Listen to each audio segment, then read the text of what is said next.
సోదరులకు నమస్కారం అండి. ఈ వీడియోలో మనం వేరుశెనగ, శనగ, సోయా, కంది, పెసర, మినుము, బొబ్బెర, అలసంద ఇట్లాంటి పంటల్లో మనకు కలుపు మొక్కలు పుట్టిన తర్వాత వాటిని ఏ విధంగా నిరోధించాలి అనే దాని గురించి తెలుసుకుందామండి.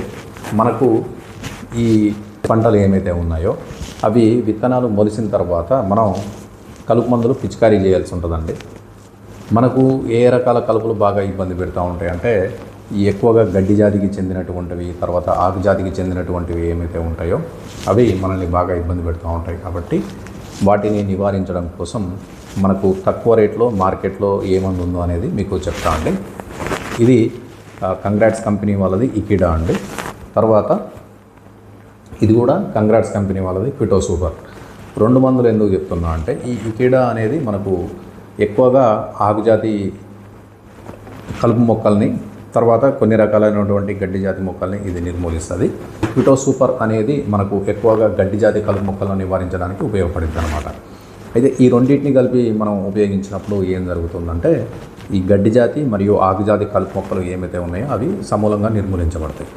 వీటిని ఎప్పుడు వాడాలంటే ఈ ఇకిడా తర్వాత క్విటో సూపర్ని విత్తనాలు మనం 1వ తారీఖు నాటేసామనుకోండి, 15వ తారీఖు నుంచి 25వ తారీఖు మధ్యలో కనుక ఈ కలుపు మందులు కనుక మనం పిచికారీ చేసినట్లయితే చాలా రకాలైనటువంటి కలుపు మొక్కలు నివారించబడతాయి అన్నమాట.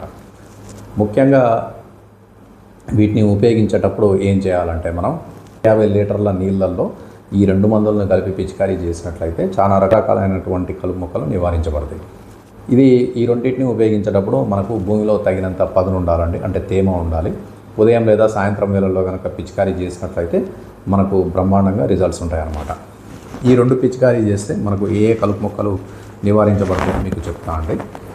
ఊద అంటాం కదండి, మనం ఊదలు తింటూ ఉంటాం కదా, ఊదలు. తర్వాత కోడికాలు గడ్డి, అడవి జొన్నలో మనకు అడవి జొన్న అని ఉంటుంది, మామూలుగా జొన్న ఉంటుంది, పజ్జొన్నలు అట్లాంటివి అంటాం కదా, అది కూడా నిర్మూలించబడతాయి.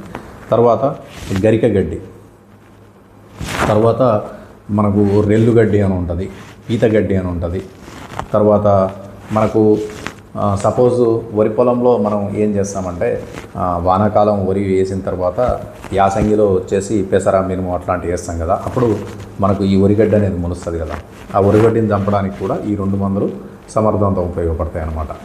తర్వాత ఒకవేళ మొక్కజొన్న వేసిన తర్వాత ఈ పప్పు జాతి పంటలు ఏమన్నా వేద్దాం అనుకోండి, అప్పుడు కూడా మనకు ఈ మొక్కజొన్న అంటే మనకు ప్రధాన పొలంలో ఈ అలా పప్పు జాతి వేసిన తర్వాత మొక్కజొన్న లాంటివి ఏమన్నా మొలిసినాయి అనుకోండి, ఆ మొక్కజొన్నను చంపడానికి కూడా ఇది ఉపయోగపడుతుంది అన్నమాట.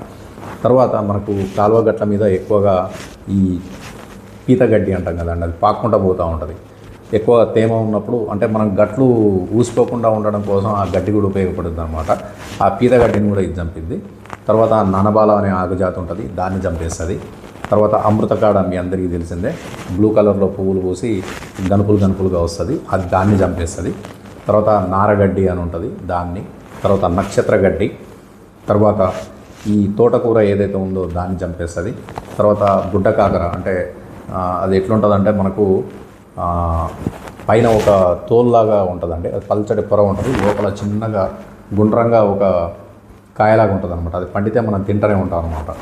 ఇట్లా చాలా రకాలైనటువంటి కలుపు మొక్కల్ని ఈ 2 రకాల మందులు నిర్మూలిస్తాయి. కాబట్టి పప్పు జాతి పంటలు ఏమైతే ఉంటాయో వాటిల్లో కనుక ఈ రెండింటిని ఉపయోగించినట్లయితే చాలా రకాలైనటువంటి కలుపులు నివారించబడి మనకు పంట దిగుబడి మంచిగా రావడానికి ఆస్కారం ఉందన్నమాట. ఈ 2 మందులు ఉపయోగించే విధానంలో మీకు ఏమైనా సందేహాలు ఉన్నట్లయితే నాకు కామెంట్ల రూపంలో తెలియజేయగలరు. ఈ సందేహాలను నివృత్తి చేస్తాను.